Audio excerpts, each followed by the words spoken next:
all publicists have the same strategy. First, you do 60 Minutes when you're selling a book, and then you go on The View to talk about what you said on 60 Minutes. You saw that happen with the former FBI director, and now you're watching with his deputy, Andrew McCabe. He was on 60 Minutes the other day, and now he's taking a victory lap around America's media landscape. And predictably, he was on The View today to justify the DOJ's plan to spy on, undermine, and perhaps overthrow the elected president of the United States. Here's part of it. You understand how far we had been pushed to even have a conversation that included those statements. We were all operating under incredible stress. We were all grappling with this idea that we have a president who we think may have committed obstruction of justice, who we think may in fact be a threat to national security. What do we do in this circumstance? Because Russia!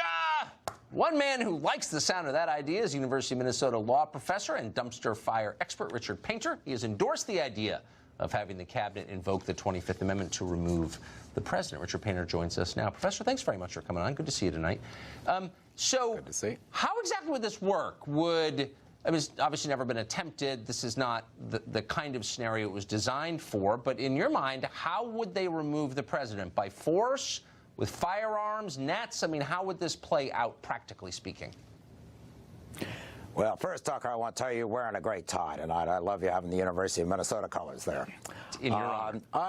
I've talked about the 25th Amendment a number of times with respect to this president. It was put into the Constitution in the late 1960s to address a situation in which the president is physically or mentally incapacitated, unable to carry out his duties in office. No, I mean, we know what it is. I mean, we're not law professors like you, but we know what it is. How would you affect it? How would you do it? Presumably the president wouldn't concede to being overthrown.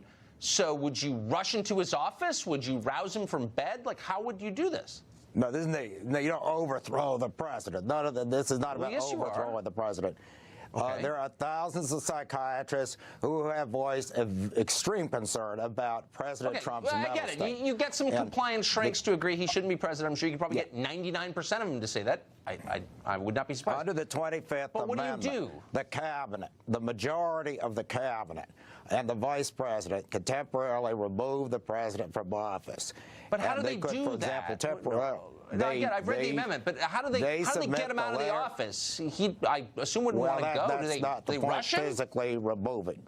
That's not what's provided for in the Constitution, physically removing him from an office. The objective is to have the Vice President of the United States take over the duties of the President temporarily, while the President, for example, would get a psychiatric exam, and then the United States Congress would make the ultimate decision by 2/3 majority. We're almost out of time. Just put some meat on these bones. So you're always rushing around. We need 25th Amendment. The President says, I'm not crazy. I don't want to leave. I was elected by voters 2 years ago. I'm not leaving. And then you do what? If the majority of the cabinet, the vice president, were to temporarily remove the president, then it would be up to 2/3 of the United States House and Senate to permanently remove the president under the 25th Amendment. And the psychiatric exam might very well. We're out of time. Look, think this through a little bit. Come back, and we can play it all out. Because you've just started your own dumpster fire in my mind, and I want you to douse it with the cool fluid of reason, if you would. Richard Painter, great to see you. You don't need the dumpster fire for this. No way. No, you don't. No, you don't. We're out of time.